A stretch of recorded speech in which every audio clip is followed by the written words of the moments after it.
Hello everyone, welcome back to my channel, if you're new here. So for today's video I'm going to be making a how I make notes on my iPad Pro for school. I am currently taking my GCSEs, so next month I have my GCSEs, and so I've been using this a lot for note taking, and then next year when I do my A-levels I'm going to take this as like a laptop. Like, this is going to be what I take to school to take my notes on, but currently I'm just using it for revision. But I still thought this would be a good video if people have an iPad and are not really sure how they can take notes. If you're new to my channel, you can give this video a thumbs up, and you can also subscribe down below if you would like. And without any further ado, let's get started with the video.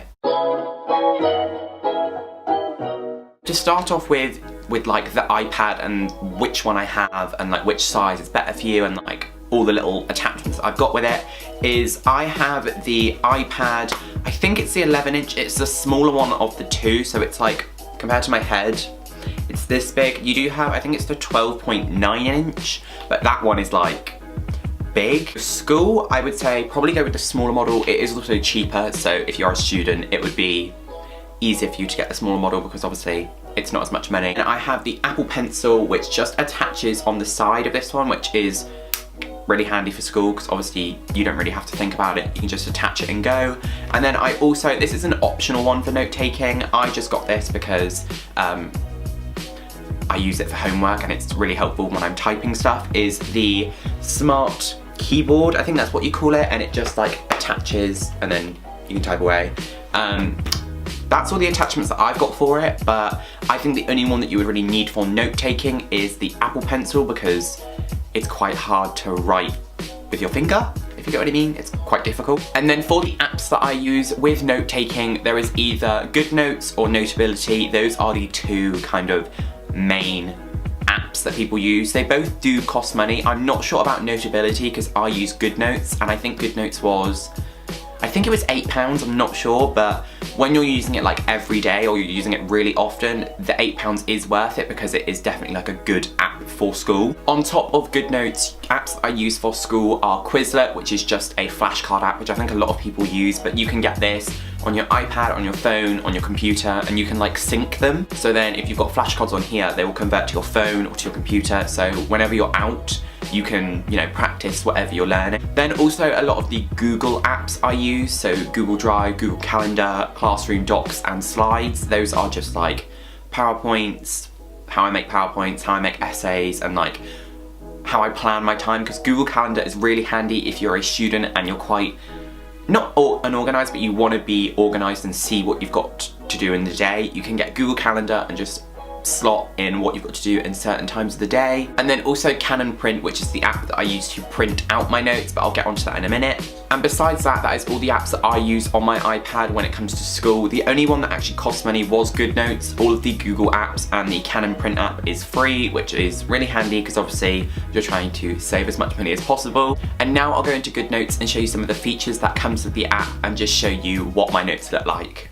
So when you first open GoodNotes, you see the Documents page, which is basically where you can have all of your folders. So I currently only have one, which is my GCSE folder, which when I open has just got individual subjects that I want to have notes for. I currently have history, physics, chemistry, biology, and art because those are the main subjects I'm revising for at the moment. And art, I just use the app to like plan out what I'm going to do for my final piece and things like that. So for example, when you open chemistry, you see loads of notebooks, which is just ones that I have divided, you know, depending on like the subject or the topic that I'm learning. GCSE chemistry, you have got different topics, so you have 10 topics and I'm currently on my 4th, so I've just got all the different topics that I've done so far divided into a notebook. Open chemical changes, you can have a different front screen for what you see when you open the notebook, so like a front page, so I just go with a basic brown one. However, if you did want to change it, you click up in the top right hand corner and the 3 little dots and click change template, and then from there you can just go to cover and choose. There is like a variety of like,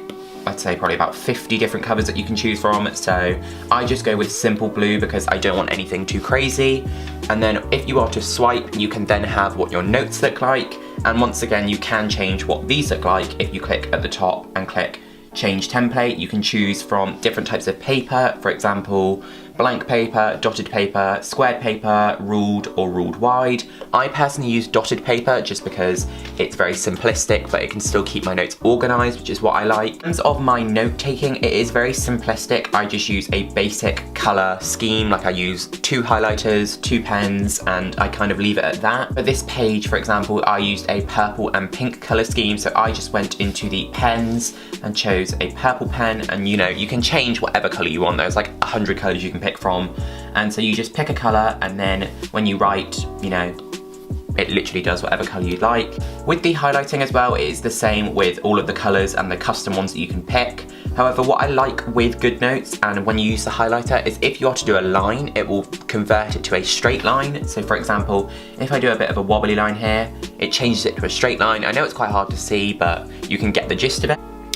Although I do love making my notes on my iPad, I do still like to print them off just for the sake of if anything was to ever happen to my iPad or was to happen to GoodNotes, or if it was somehow to, the notes just disappear, I wanted to make sure that I have a copy of the notes so that all of the work that I've put in was not for nothing. So there is a way that you can print off your notes, and it is actually quite easy. I like to separate my notes via my subject, so this is my science folder, and in here I've just got all of the biology, chemistry and physics notes that I've made on my iPad. So for example, if I was to show you some of my chemistry notes, it's quite hard to see in the light, but I will do a close-up so you can see, but I just hole punch them and then slide them into this binder, and so then I know that if anything was to ever happen to the app GoodNotes, or if anything was to ever happen to my iPad, then I know that I've got a copy of them and that I can still use this for revision. So to print off your notes on GoodNotes, all you need to do is open up whatever page it is that you would like to print, and this is the way that I print because I have to do it differently with my printer because my printer's a bit weird with stuff like this. So for example, even though I've already printed this, I would just open up this document and then you can tap the export button up on the top left and click export all, which is just to export all of the pages in the notebook instead of just the single page. It does also say print at the bottom, but I don't click that because it makes my stuff come out really weird and small, and it just, I have to do this way, but you know, you can click print and see if it works on your printer. When you tap export all, it will come up as either to export as a PDF, image or GoodNotes. I just always click a PDF. I don't know what it means, I'm not smart like that, so I just click it and it works. So this is when I use the Canon app that I talked about earlier. So then I tap copy to print, which is the Canon app, and it will open in the Canon app. And although it comes up that you export all the pages, I don't really need the front cover page.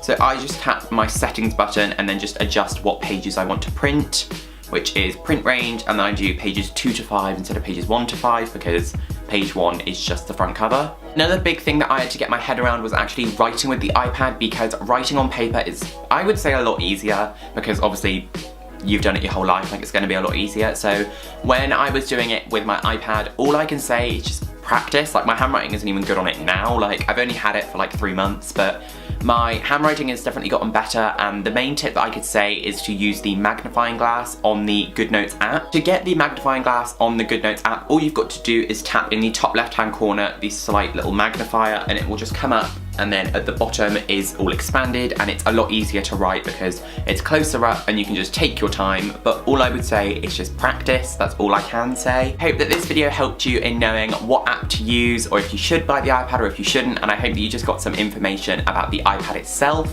If you've got any video requests you would like me to do, please leave them in the description. But yeah, I hope you enjoyed this video. Thank you all so much for watching this video. I hope that you enjoyed it, and I hope that you are more educated in using your iPad, or if you don't have an iPad, I hope that this maybe gave you some insight whether you should get one or whether you should just stick to paper. In my opinion, I do think that the iPad is really worth the money, especially if you're going to go paperless, because you know, you can literally do everything on here with school, so there's no point in having notebooks, and it's just a lot less weight for you to bring to school. You can literally just bring this instead of loads of notebooks and pencils, pens, everything like that. It's all on here, so I would definitely say if you're thinking about turning to an iPad, I would really recommend it. If you enjoyed this video, then please do subscribe, and you can give this video a thumbs up, and if you do want to follow any of my social medias, they will be in the description. And yeah, I hope that you all have a really good day and a really good week, and I hope to see you all in my next video.